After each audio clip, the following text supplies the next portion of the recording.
অনেক মার খেয়েছি, দলিত হওয়ার জন্য মার খেয়েছি, আদিবাসী হওয়ার জন্য মার খেয়েছি, মুসলমান হওয়ার জন্য মার খেয়েছি।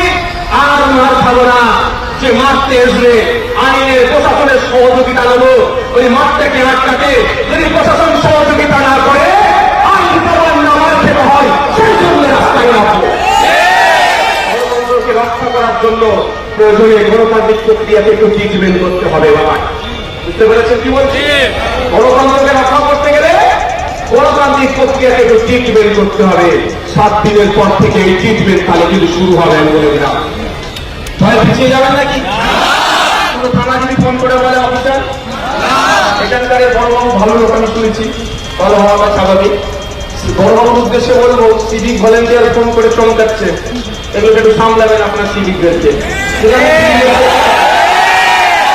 আমি সিভিকের পক্ষে ভাই, আমি সিভিকের বিপক্ষে নয়। সিভিকদেরকে কনস্টেবলের মতো মাইনে দেওয়া দরকার। আমি আওয়াজ তুলেছি সমবায়কে সমবায় করো, একটা সিভিক ভলেন্টিয়ার কোনো কনস্টেবলের থেকে কম কাজ করে না কিন্তু ভাই।